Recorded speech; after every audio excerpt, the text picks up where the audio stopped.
नमस्कार, आप सभी का हार्दिक स्वागत है एनवीरे एजुकेशन के इस यूट्यूब चैनल पर। तो साथियों, आप सभी को जैसा कि पता होगा कि 6 सितंबर 2021 को है जो बिजली विभाग के द्वारा सूचना सहायक भर्ती परीक्षा जो है कंडक्ट करवाई जा रही है। ठीक है ना, आईबीपीएस के थ्रू इस एग्जाम को करवाया जाएगा। और अगर आपने ये फॉर्म भर रखा है या आप ऐसे कोई एग्जाम की तैयारी कर रहे हैं जिसमें कंप्यूटर के क्वेश्चंस आ रहे हैं, तो आप आज की इस मैराथन क्लास को जरूर देखिएगा साथियों। और डेली जो मॉडल टेस्ट आ रहे हैं उन मॉडल टेस्ट पेपर को भी ज्वाइन करके आप अपनी तैयारी को परख सकते हैं। उन पेपर को आप डाउनलोड भी कर सकते हैं। ठीक है ना, तो इसमें जो है आपको प्रत्येक क्वेश्चन के लिए 10 सेकंड का समय दिया जाएगा। ऑब्जेक्टिव क्वेश्चन है सारे के सारे। तो शुरू करते हैं आज की इस मैराथन क्लास को। वीडियो अच्छा लगे तो लाइक जरूर कीजिएगा और इसी प्रकार से हमें सपोर्ट करते रहिएगा। और जितना लाइक बढ़ाएंगे उतना हमारा मोटिवेशन बढ़ेगा। और इसी प्रकार की मैराथन क्लास बहुत सारी जो है 6 सितंबर से पहले आप सभी के लिए लेके आने वाले हैं। तो चलिए शुरू करते हैं आज के इस वीडियो को। तो पहला प्रश्न आपके सामने स्क्रीन के ऊपर आ चुका है। साइबर लॉ में डॉस का पूर्ण रूप क्या है? ठीक है, फुल फॉर्म क्या है? ए है आपका डिनाइल ऑफ सर्विस, बी है आपका डिस्क ऑपरेटिंग सिस्टम, सी है आपका डिस्टेंस ऑपरेटिंग सिस्टम, या डी है आपका डिनाइल ऑपरेटिंग सिस्टम। आप सभी अपना आंसर जो है नीचे कमेंट बॉक्स में लिखें। इस क्वेश्चन के लिए आपका समय शुरू होता है अब। सभी जल्दी से जल्दी अपना आंसर जो है नीचे कमेंट बॉक्स में लिख दीजिए। डॉस का जो अर्थ है वो साइबर लॉ के अंतर्गत क्या माना जाएगा?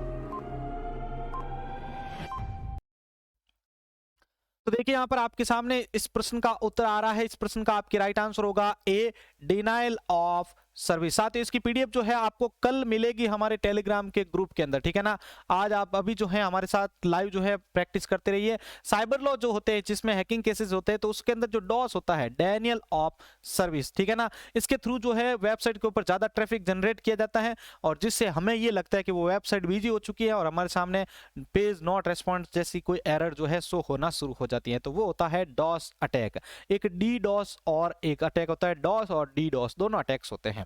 इसलिए यहां पर जो है डॉस का अर्थ है डेनियल ऑफ सर्विस। आगे बढ़ते हैं और प्रश्न संख्या दूसरे को डिस्कस करते हैं। दूसरा प्रश्न है, कंप्यूटर के निर्देशों को क्रियान्वित कौन करता है? अर्थमेटिक यूनिट, लॉजिक यूनिट, सी है आपका ए और बी दोनों, या फिर डी है आपका कंट्रोल यूनिट। जल्दी से अपना आंसर कमेंट बॉक्स में लिख दीजिए।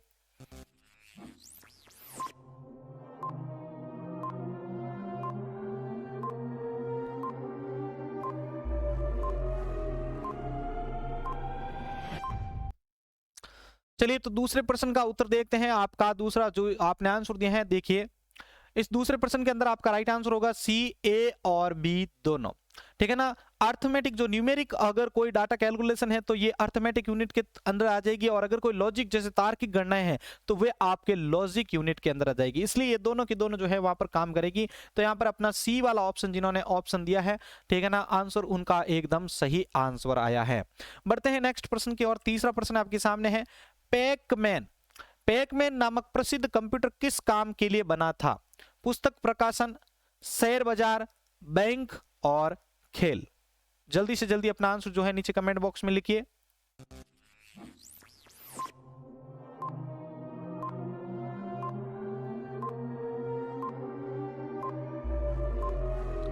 जल्दी से अपना आंसर जो है सभी कमेंट बॉक्स में लिख दीजिए।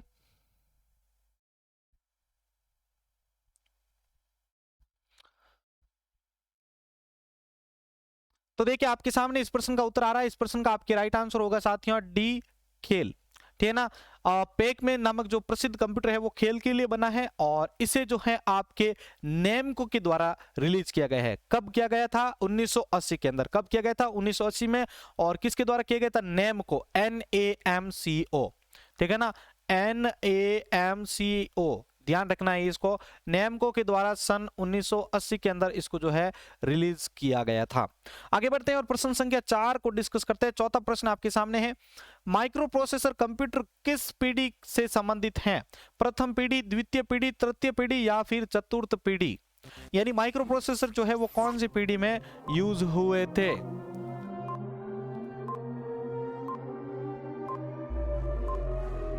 फटाफट अपना आंसर कमेंट बॉक्स में लिखिए सभी।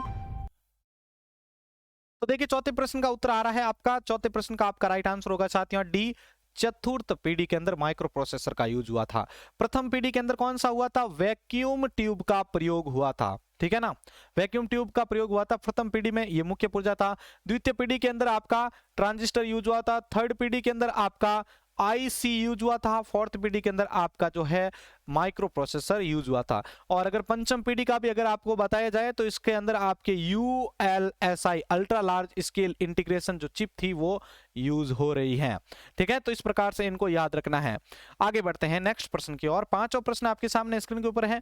वह मेमोरी यूनिट जो सीपीयू से सीधा संपर्क करती है वह क्या कहलाता है? Main memory, secondary memory, auxiliary memory या फिर रजिस्टर? आंसर सभी जल्दी से कमेंट बॉक्स में लिख दीजिए।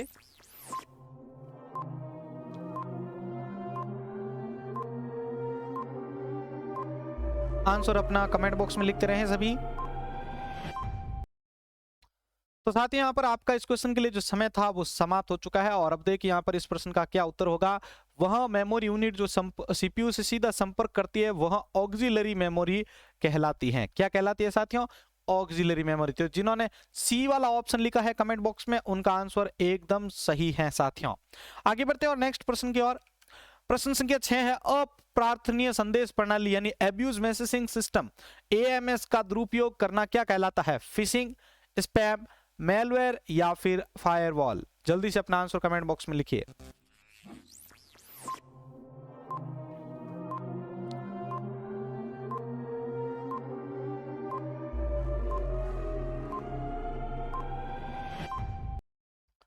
तो देखिए आपका इस क्वेश्चन के लिए जो समय था वो समाप्त हो चुका है। अब यहां पर पहले प्रश्न को समझिए। अप्रार्थनीय संदेश प्रणाली यानी ऐसे कोई मैसेज अगर आपको प्राप्त हो रहे हैं जिनको पढ़ने के लिए या जिनके लिए आपने कोई रिक्वेस्ट नहीं की है, अगर वो मैसेज बिना मांगे आपके मेल बॉक्स में आ रहे हैं तो उनको हम स्पैम के नाम से जानते हैं। आपने मेल बॉक्स के अंदर एक साइड में जो है मेन्यू देखा होगा स्पैम मैसेजेस का, जहां पर आपको जो अनवांटेड मैसेज होते हैं वो वहां पर लोकेटेड होते हैं।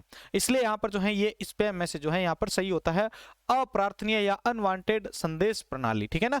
आगे बढ़ते हैं, सातवां प्रश्न की ओर बढ़ते हैं। सातवां प्रश्न है आपका, यहां पर रिक्त स्थान में बताना है कि सॉफ्टवेयर का उपयोग वेब पेज को देखने के लिए किया जाता है? साइट, होस्ट, वेब ब्राउजर या फिर आपका लिंक? सातवें प्रश्न का उत्तर सभी कमेंट बॉक्स में लिख दीजिए।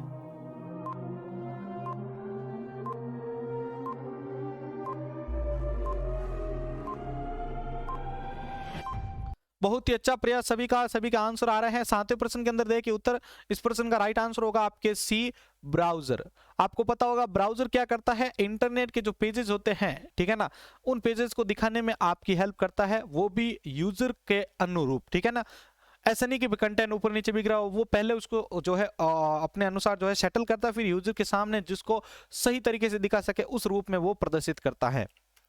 आगे 8वां प्रश्न देखिए आप, इलेक्ट्रॉनिक बैठक प्रणाली यानी इलेक्ट्रॉनिक मीटिंग सिस्टम क्या है? Tele officing, tele conferencing, tele banking या फिर टेली शॉपिंग?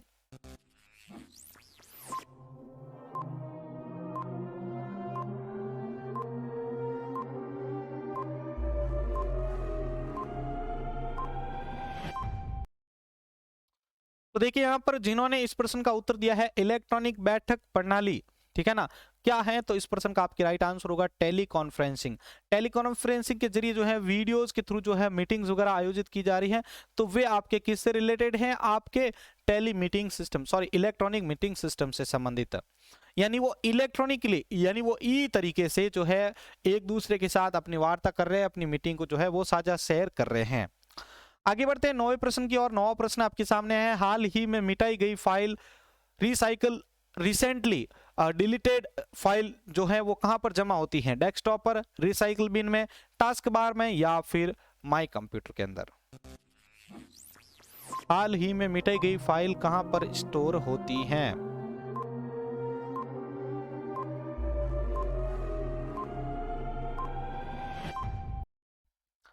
तो देखिए 9वें प्रश्न के अंदर आपका आंसर हाल ही में मिटाई गई फाइल कहां पर जमा होती है? आप सभी को पता होगा बी, रिसाइकल बिन। लगभग सभी का आंसर एकदम सही आया है। रिसाइकल बिन के अंदर आपकी जो है डिलीट हो जाती है, लेकिन ठीक है, आपने कोई डेस्कटॉप से या कहीं से भी आपने माई कंप्यूटर से कहीं से भी कोई डाटा डिलीट किया है वो आपके रिसाइकल बिन में चला जाएगा। लेकिन अगर उस फाइल को आपने शिफ्ट प्लस डिलीट दबाया है, एग्जाम में पूछा जा चुका क्वेश्चन है, परमानेंटली अगर किसी फाइल को डिलीट करना है तो आप कौन सा कमांड यूज करेंगे, शिफ्ट प्लस डिलीट। और अगर आप शिफ्ट प्लस डिलीट के थ्रू उस फाइल को डिलीट करते तो वो यहां पर नहीं जाएगी, ठीक है। तो याद रखिएगा, ये नॉर्मल डिलीट करते तो वो यहां पर आपको मिल जाएगी, लेकिन शिफ्ट के साथ डिलीट अगर आपने प्रेस किया है तो वो फाइल यहां पर नहीं मिलेगी, वो कंप्लीट जो है कंप्यूटर से परमानेंटली वो डिलीट हो जाएगी। आगे बढ़ते हैं। अब देखिए एक और इसके साथ एक क्वेश्चन आपको जो है कवर करवा देता हूं। अगर कोई फाइल परमानेंटली आपके कंप्यूटर से डिलीट हो गई है और उसको रिपेयर करना है, वापस आपको रिस्टोर करना है, तो उसके लिए किस प्रकार के सॉफ्टवेयर की आवश्यकता होती है। तो उसके लिए ध्यान रखिएगा, ऑप्शन में दिया होता है रिकवरी सॉफ्टवेयर की आवश्यकता होती है, ठीक है ना, जिसमें आप रिकवर नाम का सॉफ्टवेयर मान सकते हो, डॉक्टर रिकवर नाम के जो ऐप आते हैं, तो वो आपकी जो फाइल्स डिलीट हो जाती है परमानेंटली उनको भी वापस डालने में वो सहायता करते हैं। 10वें प्रश्न की ओर बढ़ते हैं। प्रश्न संख्या 10 आपके सामने एक कागजी प्रति यानी हार्ड कॉपी बनाता है, line printer, dot matrix printer, plotter या उपरोक्त सभी।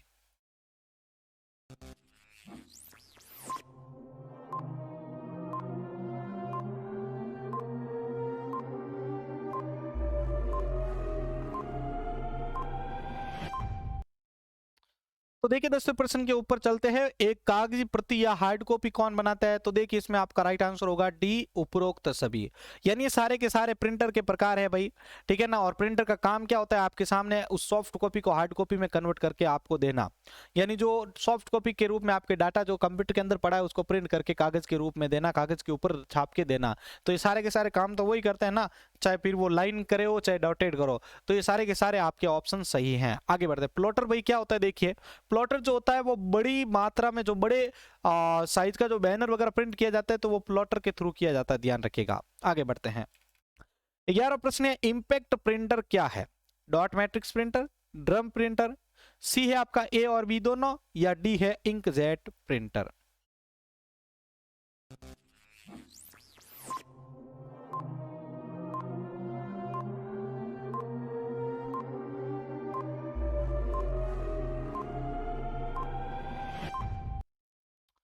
तो देखिए प्रश्न संख्या 11 का आंसर आपके सामने लेके आ रहा हूं। प्रश्न संख्या 11 का आपके राइट आंसर होगा सी, ए और बी दोनों। डॉट मैट्रिक्स प्रिंटर और ड्रम प्रिंटर जो है वो इंपैक्ट प्रिंटर की श्रेणी में आते हैं, ठीक है। तो 11वीं का सी वाला ऑप्शन सही होता है। प्रश्न संख्या 12 पे बढ़ते हैं। पेरिफेरल उपकरण या पेरिफेरल इक्विपमेंट का उदाहरण क्या है, सीपीयू, प्रिंटर, माइक्रो प्रोसेसर या फिर वर्ड।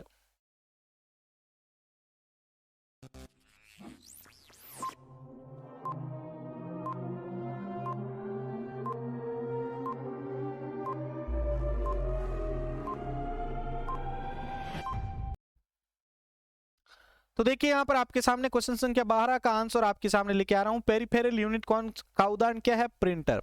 सीपीयू जो है वो एक प्रकार की चिप होती है जो मदरबोर्ड यानी सीपीयू के जो आपका बॉक्स होता है, कैबिनेट बॉक्स, उसके अंदर लगी होती है, तो उसको बार बार आप इधर उधर कर नहीं सकते। माइक्रो प्रोसेसर जो होते हैं वो भी चिप के रूप में अंदर लगा होता है।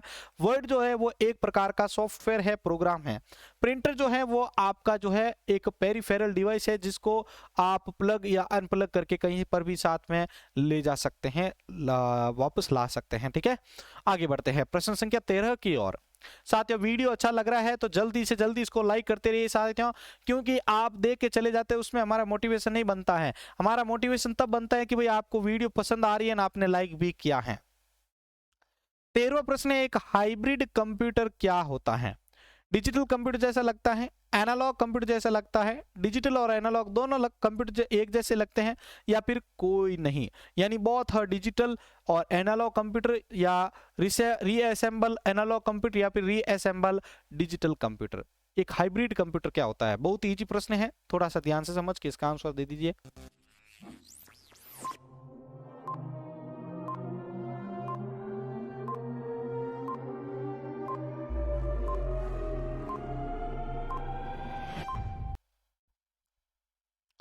तो देखिए प्रश्न संख्या 14 का आंसर आपके सामने आ रहा है। सॉरी, प्रश्न संख्या 13 का आंसर आपके सामने आ रहा है। इस प्रश्न का उत्तर होगा आपके सी। डिजिटल और एनालॉग कंप्यूटर से बना हुआ कंप्यूटर क्या कहलाता है? आपका हाइब्रिड कंप्यूटर। ठीक है ना, हाइब्रिड कंप्यूटर का उदाहरण देखिए आपने पेट्रोल पंप के ऊपर जो वो मशीन लगी होती है, आपने उस मशीन को देखा होगा, वो हाइब्रिड मशीन का, हाइब्रिड कंप्यूटर का उदाहरण है। कैसे कि देखिए एनालॉग क्या करता है, एनालॉग जो होता है वो सिग्नल्स पर कार्य करता है। ठीक है, इसमें जो है बाइनरी नंबर के रूप में इसके अंदर डाटा नहीं भेजा जाता, ना इसमें स्टोरेज होता है। एक होता है डिजिटल कंप्यूटर। डिजिटल में क्या होता है कि आपका जो डाटा होता है वो डिजिटली रूप में जाता है, जिसमें मशीनी भाषा जो कि 0 और 1 बाइनरी जो नंबर होते हैं उनका प्रयोग किया जाता है। डाटा भी इसी रूप में अंदर इनपुट किया जाता है। इसमें स्टोरेज भी होता है। तो इन दोनों को जब मिक्स किया जाएगा तो वो बनेगा आपका हाइब्रिड कंप्यूटर। अब देखिए, आप जो पेट्रोल पंप के ऊपर जो आप मशीन देखते हो, वहां पर क्या होता है, आप जब तेल भरवा रहे हैं तो जो वो पेट्रोल मापन होता है वो होता है आपके एनालॉग कंप्यूटर के थ्रू, और जब उसका मूल्य गणना किया जाता है कि भाई आपने इतने रुपए का पेट्रोल भरवाया है, फिलअप करवाया है, तो वो आपके डिजिटली रूप में होता है। तो वो इसलिए आपका हाइब्रिड कंप्यूटर होता है, एनालॉग और डिजिटल कंप्यूटर का सम्मिश्रण। ठीक है, बहुत ही अच्छे से समझे होंगे आपको। अब नेक्स्ट प्रश्न, 14वें प्रश्न की ओर बढ़ते हैं। सीपीयू यानी कंट्रोल प्रोसेसिंग यूनिट, यहां पर देखिए सेंट्रल प्रोसेसिंग यूनिट भी होता है। ठीक है, लेकिन इस क्वेश्चन के हिसाब से देखते हैं, सीपीयू सीधा भाषा लैंग्वेज को समझता है। अब देखिए सीपीयू जो है वो कौन सी लैंग्वेज समझता है भाई, ये पूछना चाह रहा है। ये सी लैंग्वेज, मशीनी लैंग्वेज, असेंबली लैंग्वेज या फिर हाई लेवल लैंग्वेज।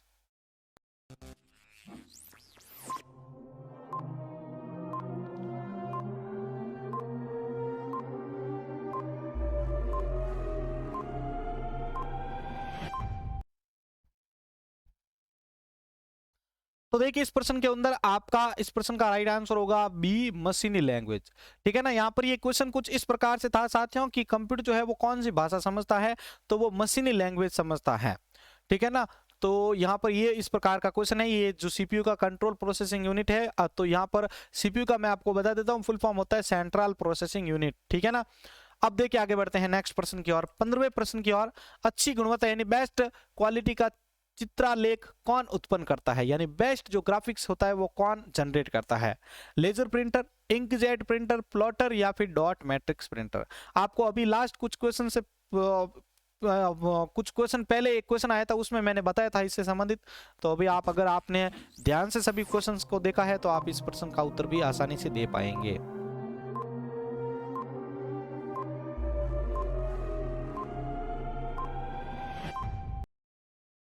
तो देखिए अच्छी गुणवत्ता का चित्रालेख या ग्राफिक्स जो होता है वो कौन जनरेट करता है, तो इस प्रश्न का उत्तर होगा आपके प्लॉटर। मैंने आपको अभी कुछ ही टाइम पहले जो है बताया था कि प्लॉटर जो होता है वो बड़े साइज के जो बैनर होते हैं उसको प्रिंट करने के लिए काम आता है। तो आप समझ ही गए होंगे कि वहां पर जो है वो कितनी क्वालिटी में अच्छे निकलते हैं, तो वो जो है आपका प्लॉटर के थ्रू निकाला जाता है, इसलिए यहाँ पर जो है ये राइट होता है। आगे बढ़ते हैं प्रश्न संख्या 16 की ओर। प्रश्न संख्या 16 है लेजर प्रिंटर संबंधित हैं character printer, laser printer, sorry character printer, page printer, line printer या फिर प्लॉटर। उत्तर सभी लिख दीजिए कमेंट बॉक्स में।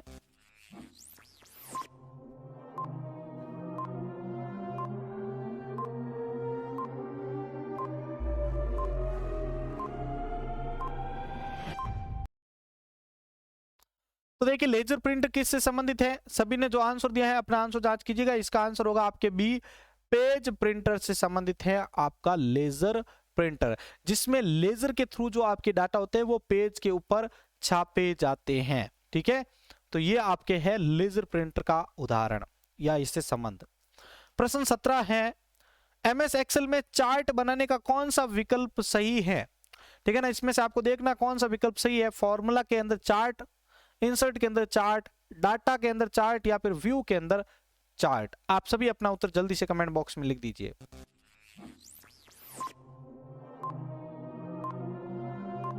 अगर आपने सभी सॉफ्टवेयर को अच्छा आसानी से यूज किया है या ध्यान से यूज किया है, एमएस पैकेजेस जो भी हो है, तो आप इस प्रश्न के अंदर एक्सेल का सही आंसर दे पाएंगे। तो देखिए प्रश्न संख्या 17 का आंसर आपके सामने बी, इंसर्ट के अंदर आपने देखा होगा ऊपर एक इंसर्ट नाम का टैब होता है। ठीक है ना, जिसके अंदर आपको चार्ट नाम का जो है सब मेन्यू मिल जाता है। तो ये आपका सही आंसर होता है इसका। इंसर्ट के अंदर आप जाके अगर चार्ट को क्लिक करेंगे तो आप जो है कोई भी प्रकार का चार्ट जनरेट कर सकते हैं। आगे बढ़ते हैं प्रश्न संख्या 18 की ओर। लॉजिक उपक्रम यानी लॉजिक सीक्वेंस में डाटा को व्यवस्थित करना क्या कहलाता है? प्रोग्रामिंग का क्वेश्चन है, लॉजिक सीक्वेंस में डाटा को व्यवस्थित या अरेंज या मैनेज करना क्या कहलाता है? सॉर्टिंग, अरेंजिंग, क्लासिफाइंग या फिर समराइजिंग?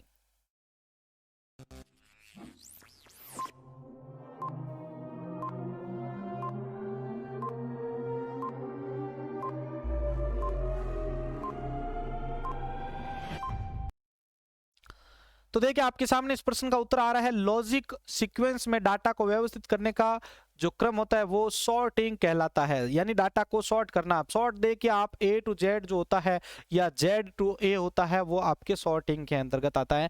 आपने इस ऑप्शन का यूज MS वर्ड एक्सेल के अंदर भी किया होगा, जिसमें डाटा अगर जो जैसे नेम के बेस पर कर रहे हैं तो वो डाटा ऊपर नीचे अगर बिखर रखा है, सीरियल वाइज नहीं है, नेम के बेस पर, अल्फाबेट के बेस पर या नंबर के बेस पर, तो उनको आप सॉर्ट की मदद से जो है उनको अरेंज अच्छे से कर सकते हैं सीक्वेंस के रूप में। ठीक है, आगे बढ़ते हैं प्रश्न संख्या 19 की ओर। GUI यानी ग्राफिकल यूजर इंटरफेस लोड होने एवं कंप्यूटर बूट होने के बाद कौन सा पहला प्रोग्राम चलता है? Desktop manager, file manager, Windows explorer या फिर प्रमाणीकरण यानी ऑथेंटिकेशन?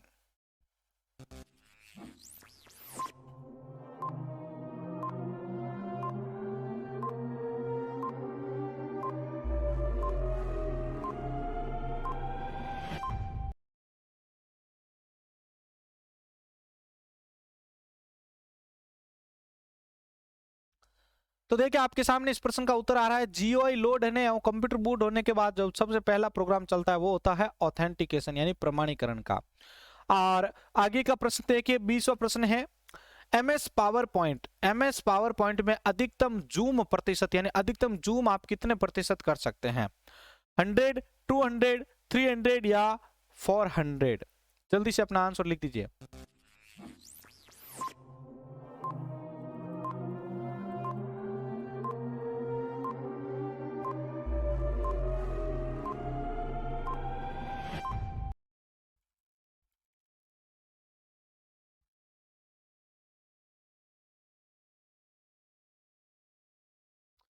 तो देखिए आपके सामने इस प्रश्न का उत्तर आ रहा है भाई, जिन्होंने इस प्रश्न का उत्तर दिया क्या, इस प्रश्न का राइट आंसर होगा आपके D 400% यानी 400% जो है आप उसके अंदर जूम प्रतिशत जो है वो बढ़ा सकते हैं। ठीक है, आगे बढ़ते हैं प्रश्न संख्या 21 की ओर। बाहरी आक्रमण यानी आउटसाइड अटैक से नेटवर्क को बचाने का तरीका कौन सा होता है? फायरवॉल, एंटीवायरस, डिजिटल सिग्नेचर या फिर फॉर्मेटिंग?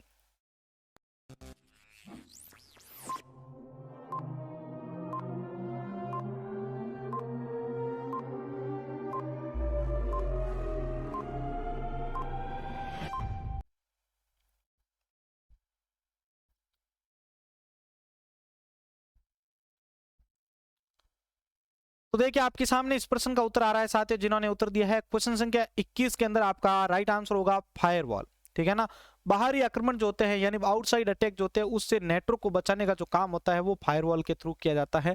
ये आपके कंप्यूटर में कंट्रोल पैनल के अंदर स्थित होता है। साथियों हमने कुछ ही देर पहले एक क्वेश्चन डिस्कस किया है जिसमें वो क्वेश्चन था कि भाई आपके कंप्यूटर का जो बूटिंग होता है उसके बाद कौन सा सॉफ्टवेयर लोड होता है। ठीक है ना, तो उसमें आई थिंक मेरे को थोड़ा कंफ्यूजन है हल्का सा। ठीक है ना, मेरे को जहां तक है कि डेस्कटॉप जो मैनेजर होता है या डेस्कटॉप प्रोग्राम जो होता है वो लोड होता है, तो उसमें मैंने आपको शायद डी बताया है तो वो गलत हो सकता है। ठीक है, एक बार उसको आप जांच कर लीजिएगा। ठीक है ना, वैसे कंफर्म हूं मैं कि डेस्कटॉप जो होता है, डेस्कटॉप प्रोग्राम जो होता है मैनेजर, सबसे पहले वही लोड होता है और वो इस डेस्कटॉप के जो आइकन वगैरह होता है उसको मैनेज करता है, उसको अरेंज करता है। ठीक है ना, थोड़ा सा कंफ्यूजन हो गया था।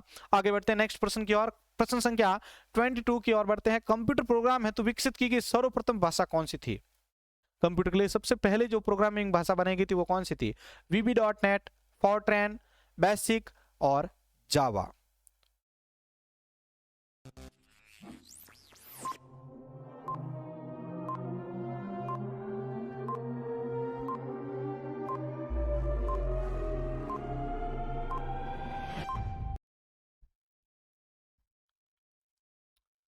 तो देखिए आपके सामने इस प्रश्न का उत्तर आ रहा है क्वेश्चन संख्या 22 के अंदर आपका राइट आंसर होगा साथियों बी, फॉरट्रैन। इस फॉरट्रेन का भाई फुल फॉर्म कौन बता सकता है? जल्दी से कमेंट बॉक्स में लिख दीजिए, फॉरट्रेन का फुल फॉर्म क्या होगा? चलिए तो मैं बताता हूं आपको इसका फुल फॉर्म। देखिए चारों के बता देता हूं मैं, इसका तो कोई फुल फॉर्म नहीं है वैसे जावा का, ठीक है, लेकिन इनका देखिए वीबी का फुल फॉर्म होता है विजुअल बेसिक, फॉरट्रेन का फुल फॉर्म होता है फॉर्मूला ट्रांसलेशन, इसलिए मैंने ऊपर इनको दोनों को अलग अलग कर लिया था। फॉर्मूला ट्रांसलेशन जो होता है इस फॉरट्रेन का फुल फॉर्म होता है एक प्रकार की वैज्ञानिक भाषा है, प्रोग्रामिंग भाषा है। बेसिक का फुल फॉर्म होता है beginners all purpose symbolic instruction code. क्या है? Beginners all purpose symbolic instruction code. और जावा का कोई फुल फॉर्म नहीं है, जावा प्रोग्रामिंग जो भाषा है वो एक कॉफी के नाम पर, कॉफी जो होती है एक प्रकार की, उसके नाम पर जो है इसका नाम पड़ा है, ठीक है ना। इसको सन माइक्रो सिस्टम के द्वारा बनाए गए हैं और इसके आविष्कारक जो है वो जेम्स गॉसलिंग है। आगे बढ़ते हैं। प्रश्न संख्या 23 देखिए, सबसे पहले कंप्यूटर का क्या नाम था? अटारिस, इनिएक, टेंडी या फिर नोवेला?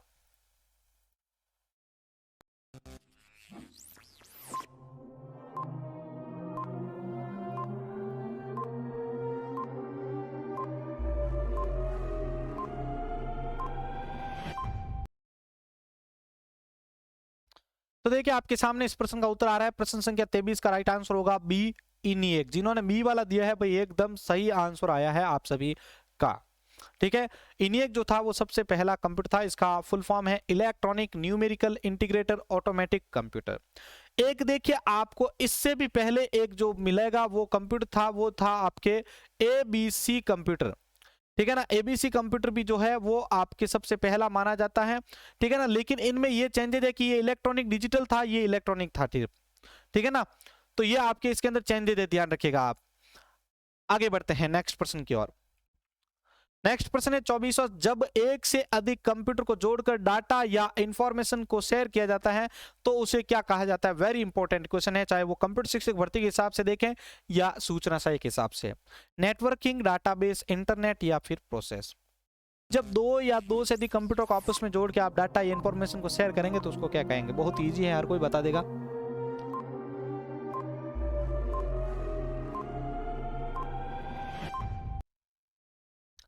तो देखिए 24वें प्रश्न का उत्तर आपके सामने आ रहा है। इस प्रश्न का आपके राइट आंसर होगा ए, नेटवर्किंग। आप सभी को पता होगा जब दो या दो से अधिक कंप्यूटर आपस में जुड़ के डाटा को शेयर करते हैं तो उसको हम नेटवर्किंग के नाम से जानते हैं। 25वां प्रश्न आपके सामने लेके आ रहे हैं। कंप्यूटर में सूचना किसे कहा जाता है? ठीक है ना। कंप्यूटर में सूचना किसे कहा जाता है? डेटा को, संख्याओं को, प्रोसेस डाटा को या फिर ये सभी?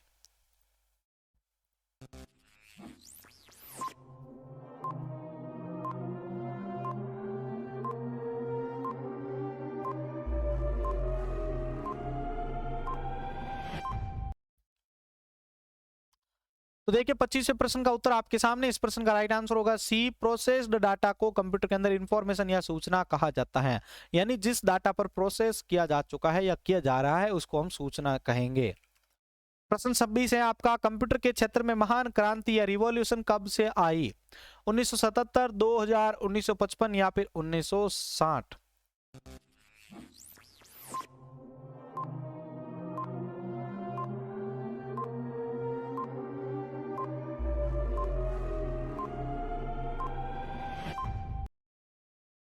तो देखिए आपके सामने इस प्रश्न का उत्तर आ रहा है। इस प्रश्न का आपके राइट आंसर होगा डी, 1960 के आसपास जो है कंप्यूटर के क्षेत्र में महान क्रांति आई थी। प्रश्न 27 है, कंप्यूटर में भेजे गए डाटा को क्या कहते हैं? एल्गोरिथम, इनपुट, आउटपुट और कैलकुलेशंस?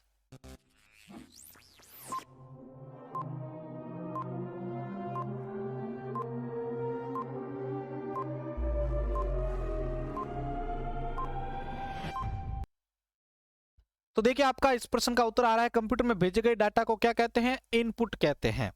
जो कंप्यूटर में डाटा भेजा जाता है वो होता है इनपुट, और इनपुट किए गए डाटा पर जब आवश्यक प्रक्रिया की जाती है, ठीक है ना, जो नेसेसरी इंफॉर्मेशन जो होती है उसके ऊपर जो डाटा आपने इनपुट किया है उसके ऊपर जो आवश्यक प्रक्रिया की जाती है वो होता है प्रोसेस। इस प्रोसेस को करने के बाद जो रिजल्ट मिलेगा वो होता है आपका आउटपुट। एल्गोरिथम क्या होता है? किसी भी समस्या को सॉल्व करने के लिए जो उस समस्या को जो है पॉइंट टू पॉइंट लिखने की प्रक्रिया जो होती है वो एल्गोरिथम कहलाती है। स्टेप बाय स्टेप जो हम स्टेप्स को लिखते हैं ना कि भाई इसके बाद ये करेंगे ये करेंगे ये करेंगे, तो वो एल्गोरिथम के अंदर आता है। आगे बढ़ते हैं प्रश्न संख्या 28 की ओर। एटीएम क्या होता है? एटीएम क्या होता है? बिना स्टाफ के नकदी लेन देन, बैंकों के स्टाफ मुक्त युक्त काउंटर, बैंकों की शाखाएं, या फिर इनमें से कोई नहीं।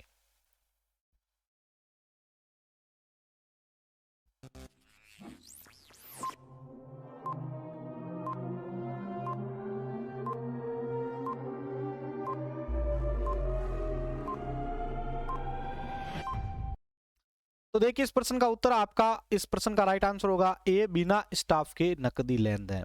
अब इसका मतलब क्या हुआ भाई समझिए। यानी आप जब एटीएम के अंदर जाते हैं तो वहां पर सिर्फ आपके सामने एक मशीन लगी होती है, वहां पर आपको कार्ड अपना इंसर्ट करने होते हैं, नंबर अपना इंसर्ट करने होते हैं, और आपको कितने जो अमाउंट निकालने वो इंसर्ट करने के बाद आप जैसे प्रेस करते हैं एंटर, ठीक है, या ओके, तो आपका पेमेंट निकल जाता है। वहां पर आपको पैसा देने के लिए कोई भी स्टाफ नहीं रहता है, इसलिए यहाँ पर ए वाला ऑप्शन मैंने सही दिया है आपको। प्रश्न 29 की ओर बढ़ते हैं। कंप्यूटर प्रोसेस द्वारा इंफॉर्मेशन किसमें परिवर्तित की जाती है? कंप्यूटर के प्रोसेस द्वारा, अभी मैंने कुछ ही प्रश्न पहले, एक या दो प्रश्न पहले ही समझाया था आपको, अगर ध्यान से समझे हो तो। कंप्यूटर प्रोसेस द्वारा इंफॉर्मेशन किसमें परिवर्तित की जाती है? इनपुट में, डेटा में, नंबर में, या फिर सभी कथन सत्य में?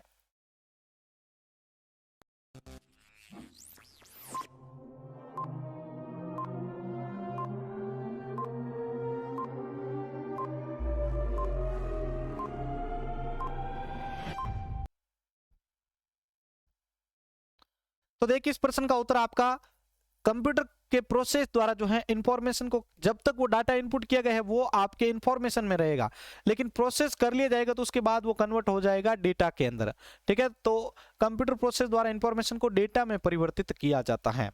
आगे 30वां प्रश्न है। भारत में निर्मित परम कंप्यूटर किस प्रकार का कंप्यूटर है? जो भारत में परम कंप्यूटर बना है वो किस प्रकार का कंप्यूटर है भाई? Micro computer, mini computer, main frame computer, या फिर सुपर कंप्यूटर?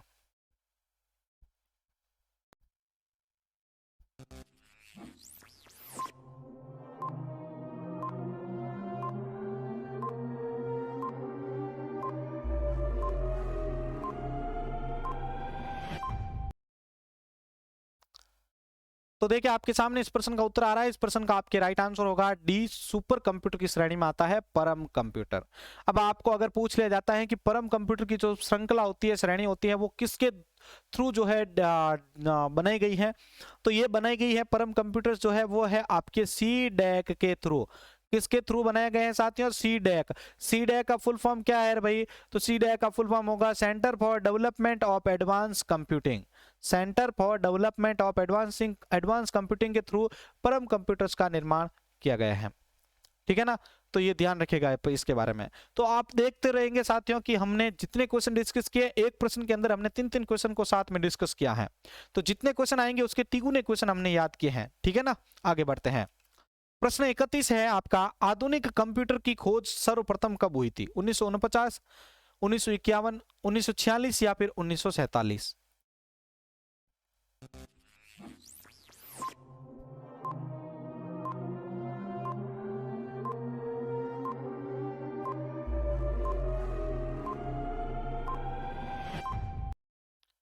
तो देखिए इस प्रश्न का उत्तर होगा आपके सी, 1946 के अंदर सर्वप्रथम जो है आधुनिक कंप्यूटर की खोज हुई थी। प्रश्न संख्या 32 है आपका, गणना संयंत्र अबेकस का आविष्कार किस देश में होता? Very very very easy question है। भारत, अमेरिका, चीन, या फिर यूनान? गणना संयंत्र, ठीक है ना, गणना करने वाली मशीन अबेकस का आविष्कार किस में हुआ था? जब कंप्यूटर के बारे में पढ़ते हैं तो सबसे पहला पॉइंट यही पढ़ा जाता है साथियों। तो देखिए 32वें प्रश्न का उत्तर आपके सामने लेके आ रहा हूं। गणना संयंत्र यानी अबेकस जो है वो चीन के अंदर बनाया गया है, ठीक है ना। चीन में इस गणना यंत्र को अबेकस कहा गया है। वही जापान में भी इसका प्रयोग हुआ है, ठीक है ना, जापान में भी हुआ है। याद रखिएगा, बता देता हूं आपको, लिखना चाहे तो लिख लीजिएगा। जापान में भी इसका प्रयोग हुआ था। जापान में इसका नाम जो है वो रखा गया था सारोबान। लिख देता हूं मैं, ठीक है ना, क्या रखा गया था? सारोबान। चीन में इसको अबेकस कहा गया था और जापान में इसको सारोबान कहा गया था। प्रश्न 33 की ओर बढ़ते हैं।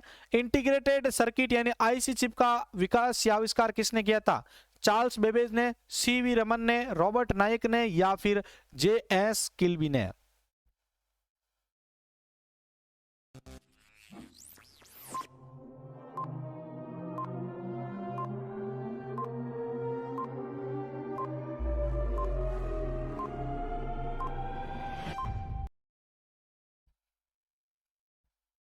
तो देखिए इस प्रश्न का उत्तर होगा आपके आईसी का आविष्कार जेएस किल्बी के थ्रू हुआ है।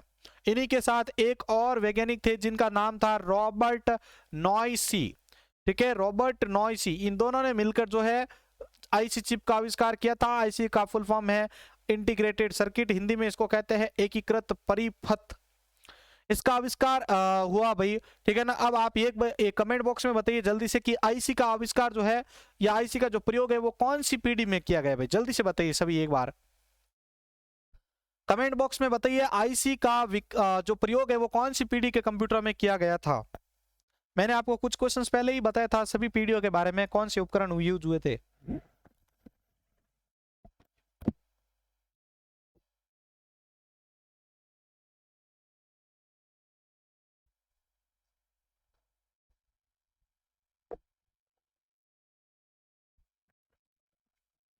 तो लगभग कुछ कुछ ने जो है अपना आंसर भी दिया है। आईसी चिप का जो विकास है वो किसने, आईसी चिप का जो प्रयोग है वो कौन सी जनरेशन में हुआ था? थर्ड जनरेशन में हुआ था। फर्स्ट में वैक्यूम ट्यूब, सेकंड में आपके ट्रांजिस्टर, थर्ड के अंदर आपका आईसी, फोर्थ के अंदर माइक्रो प्रोसेसर और फिफ्थ के अंदर VULSI चिप। ठीक है ना, अल्ट्रा लार्ज स्केल इंटीग्रेशन। 34वें प्रश्न की ओर बढ़ते हैं। रैम किस तरह की मेमोरी है? रैम का full form random access memory, बाहरी, सहायक, भीतरी या फिर मुख्य?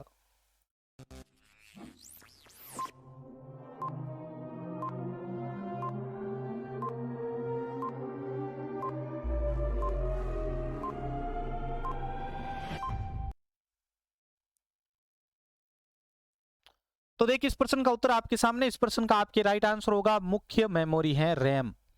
35वें प्रश्न की ओर बढ़ते हैं। प्रश्न 35 है, सीपीयू के लिए सामान्य गणितीय परफॉर्म यानी मैथमेटिकल कैलकुलेशन कौन करता है?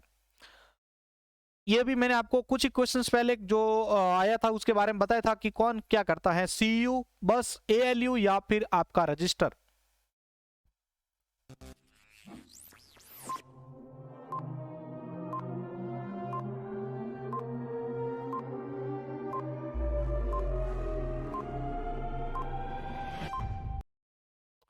तो देखिए प्रश्न संख्या 35 का आंसर आपके सामने। प्रश्न 35 का आंसर होगा आपके CALU। सीपीयू के लिए सामान्य गणितीय परफॉर्म जो मैथमेटिकल कैलकुलेशन है वो कौन करता है? ALU करता है। आगे बढ़ते हैं और प्रश्न संख्या 36 की ओर। प्रश्न 36 है आपका, मदरबोर्ड पर सीपीयू को दूसरे पुर्जे से कौन जोड़ता है? मदरबोर्ड पर जो सीपीयू होता है उसके साथ जो अदर डिवाइसेज होते हैं उनको कौन जोड़ता है? प्राइम मेमोरी, सिस्टम बस, एएलयू या फिर आपका इनपुट यूनिट?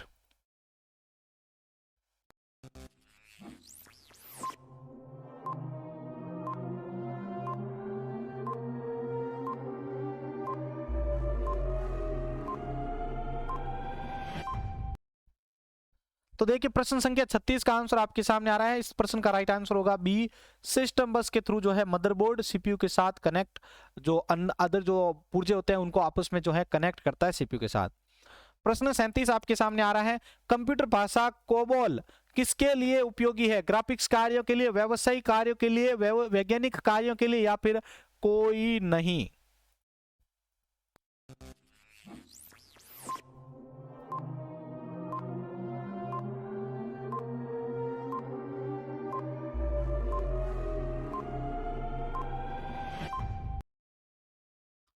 तो देखिए यहाँ पर जिन्होंने आंसर दिया है इस प्रश्न का आपके राइट आंसर होगा व्यावसायिक कार्यों के लिए। अब जल्दी से एक बार जिनको भी इसका फुल फॉर्म पता है सभी अपना आंसर कमेंट बॉक्स में लिखिए भाई। कोबोल की फुल फॉर्म किन किन को पता है? जल्दी से आपको मैं अगेन एक 10 सेकंड का और समय दे रहा हूं, ठीक है ना। इस 10 सेकंड के दौरान अपना आंसर कमेंट बॉक्स में बताएं, फिर मैं आपको इसका आंसर बताता हूं ये व्यावसायिक कार्यों के लिए क्यों बनी है।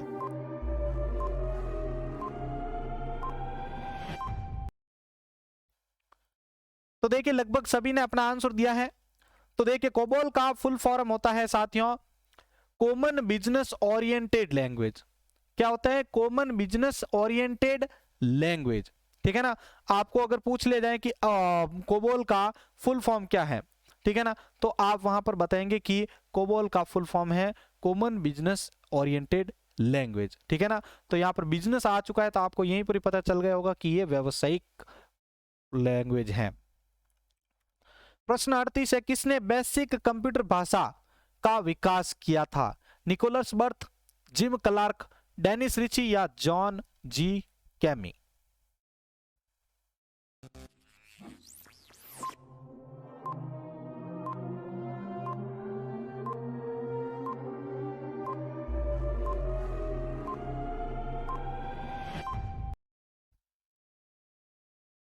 तो देखिए आपके सामने इस प्रश्न का उत्तर आ रहा है प्रश्न संख्या 38। प्रश्न संख्या 38 में आपका राइट आंसर होगा डी, जॉन जी कैमी के थ्रू जो है बेसिक भाषा का आविष्कार हुआ था। अब सभी एक बार जल्दी से बताइए बेसिक भाषा का पूरा नाम क्या है?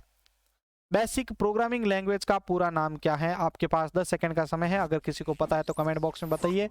आपको मैंने लगभग 2 या 3 क्वेश्चन में बार बार इसका फुल फॉर्म भी बता दिया है।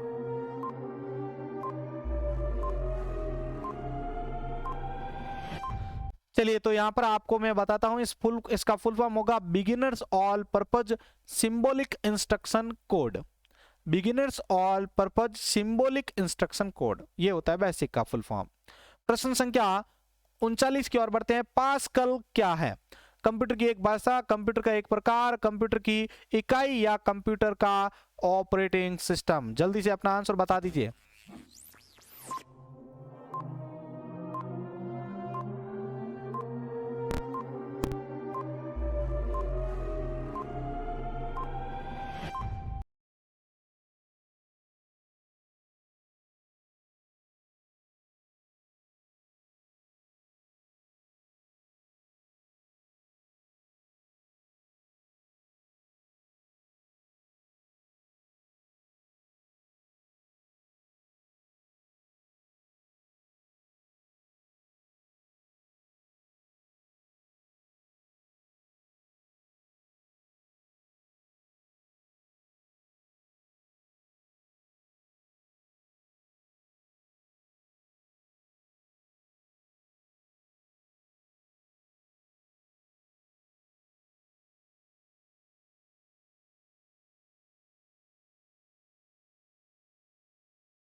आपके सामने जो है इस प्रश्न का उत्तर आ रहा है पास्कल क्या है?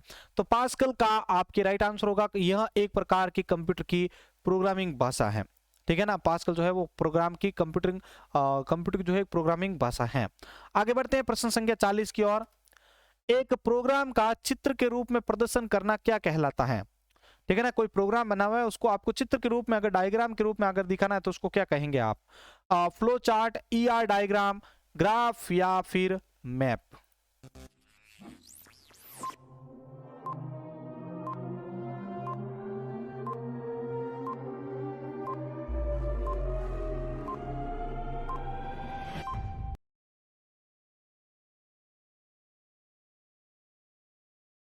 तो देखिए इस प्रश्न का उत्तर होगा आपके ए, फ्लो चार्ट। ठीक है ना। किसी भी प्रोग्राम को जो है चित्र के रूप में जो है शो करना क्या कहलाता है? फ्लो चार्ट कहलाता है।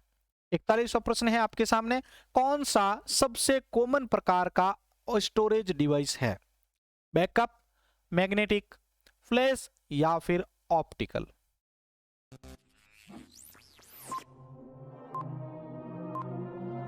सबसे कॉमन प्रकार का स्टोरेज डिवाइस।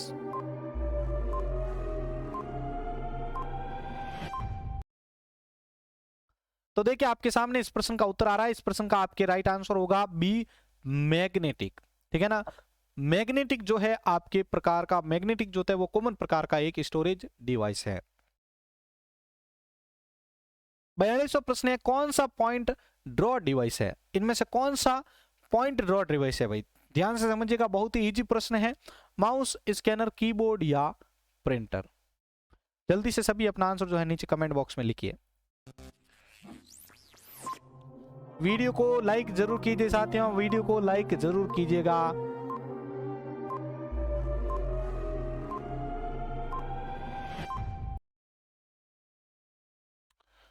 तो चलिए साथियों, अब आपके सामने इस प्रश्न का उत्तर आ रहा, इस प्रश्न का आपके राइट आंसर होगा ए, माउस। माउस जो होता है वो किसी भी ऑब्जेक्ट या जो आइकन होता है उसको पॉइंट करता है, ये आप सभी को पता होता है, ठीक है ना। तो यहां पर आपका ए वाला ऑप्शन सही है, क्योंकि माउस जो होता है वो किसी भी ऑब्जेक्ट या आइकन को पॉइंट करता है, उसके ऊपर डबल क्लिक करते हैं तो वो आपका टारगेट ओपन हो जाता है, ठीक है ना। अब आपको मैंने यहां पर एक वर्ड बोला है AERO, जल्दी से, आपके पास बहुत ही कम समय है, इस एरो का फुल फॉर्म कौन बताएगा भाई? जिसको एरो का फुल फॉर्म पता है जल्दी से जल्दी अपना फुल फॉर्म यहां पर लिख दीजिए कमेंट बॉक्स के अंदर। एरो का फुल फॉर्म क्या है?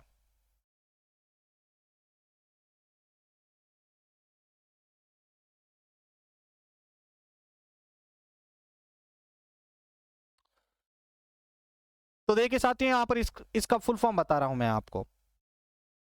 इस एरो का फुल फॉर्म होता है ऑथेंटिक एनर्जेटिक रिफ्लेक्टिव ओपन।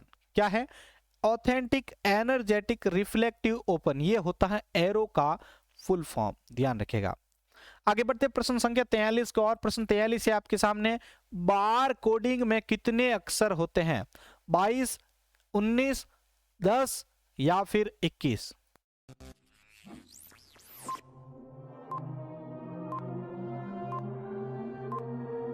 बार कोडिंग में कितने अक्षर होता है? तो देखिए आपके सामने इस प्रश्न को लेके आ रहा हूं, इस प्रश्न का आपके राइट आंसर क्या है? बार कोडिंग के अंदर जो है टोटल जो अक्षर होते हैं वे होते हैं आपके 10, ठीक है ना। 10 यानी सी वाला ऑप्शन आपका सही होता है। आगे 44वां प्रश्न आपके सामने लेके आ रहा हूं, 10.25 का बाइनरी नंबर क्या होगा? 10.25 का बाइनरी नंबर क्या होगा? 10 111, 11 001, 111 00 और 11 11 1। आपको इस क्वेश्चन के लिए साथियों 30 सेकंड का समय मिलेगा, ठीक है ना। तो इसको जो है मैं बार बार जो है इस काउंटर टाइमर को चलाऊंगा, जिससे आप जो है इसको सॉल्व करके फिर अपना आंसर बता पाएं। इसके लिए आपका जो 10 सेकंड का समय है वो पर्याप्त नहीं है, ठीक है ना। तो जल्दी से आप जो है अपना आंसर बताइए कमेंट बॉक्स के अंदर, कमेंट बॉक्स के अंदर अपना आंसर बताइए इसका।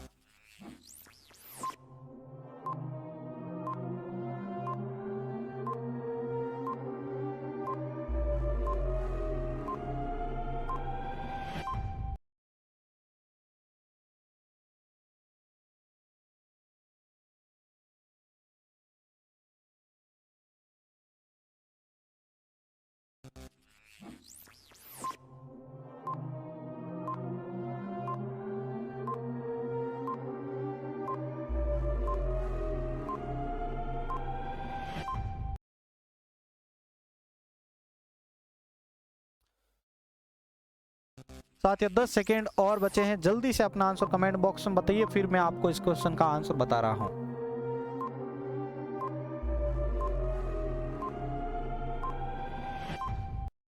चलिए स्टॉप, यहां पर आपका समय भी समाप्त हो चुका है। जिन्होंने आंसर दे दिया है अच्छी बात है, जिन्होंने नहीं दिया है यहां पर देख लीजिए इस प्रश्न का आंसर कैसे निकालना है।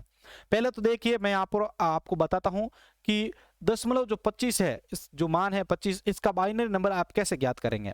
तो इसमें क्या होता है, आपको 25 के अंदर बाइनरी का मान कितना होता है? 2 का भाग देना है। जहां पर भाग पूरा जा रहा है उसको हम 0 कहेंगे, जहां पर नहीं जा रहा है उसको हम 1 कहेंगे। तो यहां पर ट्राई करते हैं, 2 का भाग 25 में देंगे तो कितनी बार गया? 12 बार, 12 दूना 24, ठीक है ना। एक बच्चा वो यहां पर लिख दीजिए आप। अगेन यहां पर और आप 2 का भाग दे दीजिए, इस प्रकार से भाग देते जाइए। यहां पर 6 बार गया, पूरा भाग गया, 0 डाल दीजिए। इसी प्रकार 2 का भाग दिया हमने वापस 3, ठीक है, 3 दूनी 6, यहाँ पर पूरा का पूरा भाग चला गया। इसी प्रकार 2 का भाग और दीजिए, यहाँ पर जो है 1 ही बार गया, 1 पीछे बच गया। अब 2 का भाग वापस 1 के अंदर दे दीजिए, तो ये 1 जो है वो वापस यहाँ पर आ जाएगा और नीचे 0 बार चला गया। तो यहाँ पर अब इसको उल्टा लिखिए आप, तो मैं यहाँ पर लिखता हूं, देखिए 1 1 0 0 1, ठीक है। तो ये आपका आंसर होगा। आप देखिए कौन सा ऑप्शन सही है? बी वाला ऑप्शन सही है। इस प्रकार से इसका आंसर निकालते हैं। तो साथियों आपको सीरीज कैसी लग रही है सभी बताते रहिएगा साथियों कमेंट बॉक्स में। नेक्स्ट क्वेश्चन की ओर बढ़ते हैं, प्रश्न संख्या 45। प्रश्न 45 है, डिजिटल कैमरा में क्या प्रयोग होता है? एलईडी, फोटोडायोड, प्रकाशीय पेन या फिर प्रकाशीय फिल्म?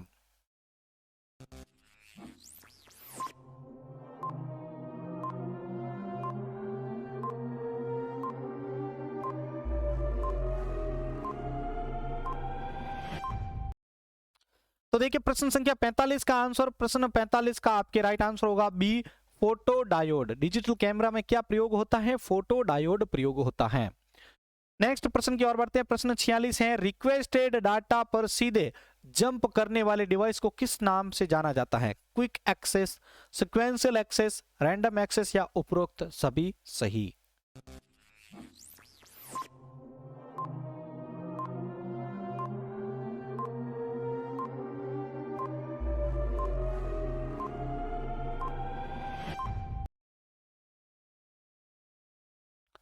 तो देखिए आपका इस प्रश्न का उत्तर आ रहा है, इस प्रश्न का आपके राइट आंसर होगा रैंडम एक्सेस। सी वाला ऑप्शन आपका इस क्वेश्चन के लिए सही होता है। आगे बढ़ते हैं। नेक्स्ट प्रश्न, प्रश्न संख्या 47, प्रथम मैकेनिकल कंप्यूटर का निर्माण किसने किया था? ब्लेज पास्कल, हार्वर्ड आइकन, ठीक है ना, यहां पर डा हो गया, यहां पर है Harvard icon, Harvard icon, John मॉकली और कोई नहीं।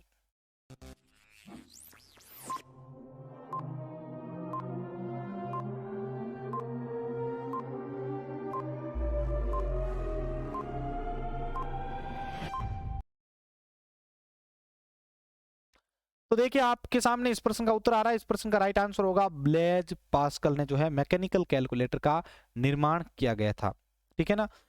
आगे बढ़ते हैं नेक्स्ट प्रश्न की ओर। प्रश्न 48 है, सबसे तेज कौन होता है? सीडी रोम, रैम, कैशे और रजिस्टर? सबसे तेज इनमें से कौन होता है?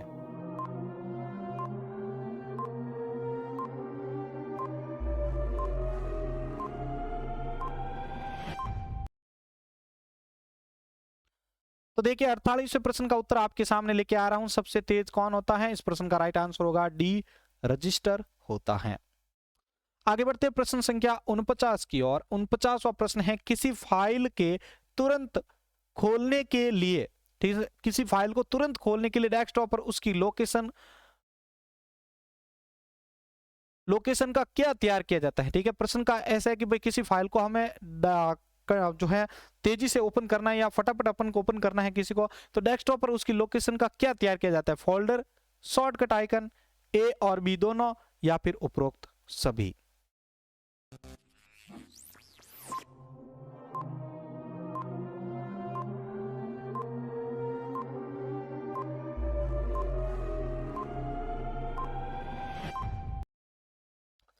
तो देखिए 49वें प्रश्न के अंदर आपका राइट आंसर होगा बी, शॉर्टकट आइकन। आपको पता ही होगा जो भी आइकन होता है उसके यहाँ पर एक छोटी सी एरो आपको शो होती है, वो आपका शॉर्टकट आइकन होता है। इसके ऊपर डबल क्लिक करके आप किसी भी प्रोग्राम तक जो है आसानी से पहुंच सकते हैं, ठीक है ना। आगे बढ़ते हैं और आज का इस सीरीज का लास्ट प्रश्न डिस्कस करते हैं भाई। मल्टी यूजर ऑपरेटिंग सिस्टम कौन सा है? इसमें Unix, MS DOS, PC DOS या फिर उपरोक्त सभी?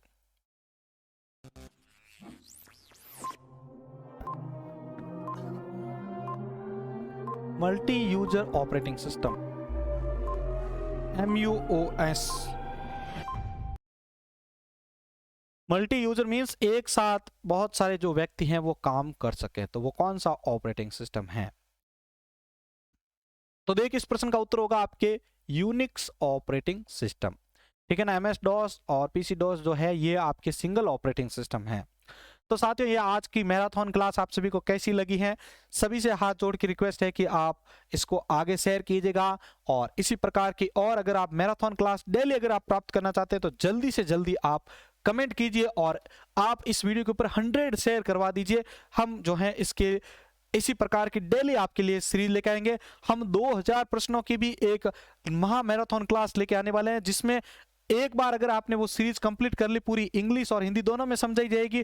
अगर एक बार आपने उसको क्लियर कर लिया तो आप जो है कोई भी क्वेश्चन उसमें से बाहर आपके नहीं जाने वाला है सूचना सहायक की भर्ती में, ठीक है ना। तो उसकी भी तैयारी चल रही है साथियों, वो भी आपके लिए जरूर आएगा, लेकिन आपका एक छोटा सा फर्ज बनता है कि इस वीडियो को शेयर कीजिए और हमारी इस यूट्यूब फैमिली चैनल के ऊपर अगर आप नए हो तो चैनल को सब्सक्राइब भी जरूर कर दीजिएगा। इसी के साथ मैं संपत लीलड़ा आप सभी से अलविदा ले रहा हूं साथियों। मिलते हैं एक और नए और धमाकेदार वीडियो के साथ। जय हिंद, जय भारत।